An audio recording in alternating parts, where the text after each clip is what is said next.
Muammar Gaddafi 2 years ago when the Libyan leader visited New York. And just some perspective here, this was after the U.S. had normalized relations with Libya. Gaddafi had agreed to dismantle his weapons of mass destruction. So before I talk to you, Larry, let's just listen to one of your questions and the Colonel's answer.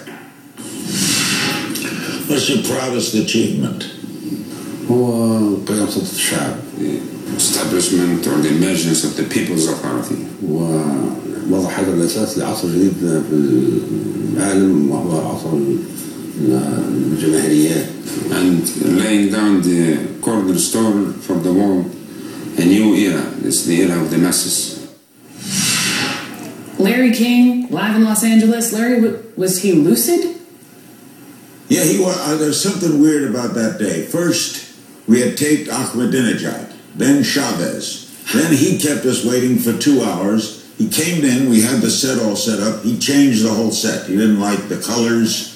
Then he went back in, and then some men came out and they introduced him, even though we're just sitting around the technicians, and they say, and now, brother leader. And he walked in. And then the weird part, Brooke, is we talked for 10 minutes in English.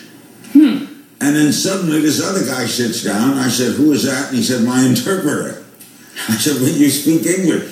He says, yes, but I feel safer with an interpreter. Safer? What is that supposed to mean?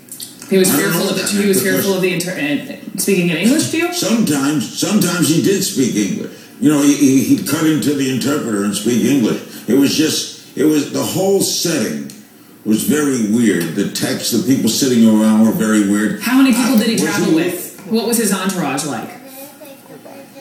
I'd say 10, but there were 4 principal bodyguards who introduced him.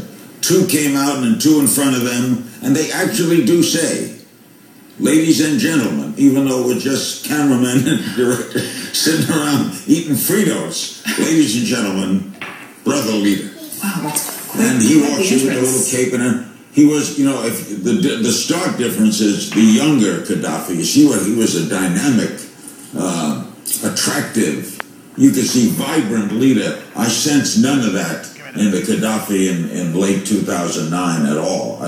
No vibrant. He had that weird suggestion. His cure for the Middle East was Israelistine, that they would be the Israelis and the Palestinians would combine in one country called Israelistine. And he said he would be happy to help them do that. Larry, let me play a little bit more of that interview because we remember sort of the infamous tent pitching moment, right, in New York. And I want to play this part of the interview. This is when you talk to him about who would succeed him. Let's listen. You have thoughts on who might succeed you? أنا تركت السلطة والعام 77. I gave up power or authority since 1977. عندما قامت الجماهيرية قامت سلطة الشعب. Once this Jamahiriya was established, the state of the masses was established, the People's Authority was also established. وبالتالي من ذلك الوقت وأنا خارج السلطة. Ever since that date, I am not in power anymore. So you are not the leader of your country? إذا أنت ما تقولش هذا. قائد الثورة مش قائد البلد. I am the leader of the revolution, not the leader of the country. What did he mean by that? I have no idea. Okay. Just double checking, you didn't know either. They're acting like they overthrew a leader, but he was saying it's still an ongoing revolution, I guess. And then also, Larry, you know, U.S. leaders, they compared him to a jack-in-the-box, this sort of annoyance who would pop up from time to time, then you'd shove him back in. How do you think he managed to survive for so long? That part is amazing. He did shift a lot. Remember the time when he gave up those weapons? He was hailed by the American administration and a new era of peace. And that he had taken a bold step, and that other nations that are harboring thoughts like Iran of nuclear weaponry ought to look to what Gaddafi and what Libya had done. So there was an erraticism to him.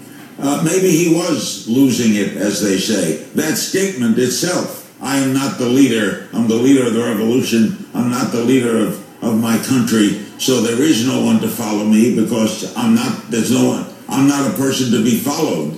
It was all strange. There's so much to know about him that maybe we'll never learn. He is a character in history. How is there anyone? I mean, you have talked to so many people. Is he just? Can you compare him to anyone, or he's just in a league of his own? Well put. A league of his own.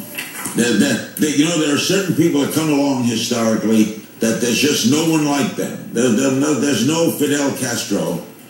There is no Muammar Gaddafi. Larry King, before I let you go, was there any other moment when the cameras weren't rolling you want to share, other than the grand entrance and his entourage? That the whole thing was ethereal. We were looking around. Fareed Zakaria was there. I think he got 10 minutes with him after we were done. And he kept looking at me like, this is weird. I've talked to Fareed about it. Fareed said he did not appear, lucid. He said he just totally appeared on drugs. That's why I asked you that. Maybe it was drugs. I'm not an expert in that. Maybe it was drugs. But he did speak to me in English before it, and he sounded more lucid in English. Maybe the drugs sent him spiraling into his own language. Larry King, good to have you back on the show, and thanks for sharing your perspective. Thank you so much. Thank you. And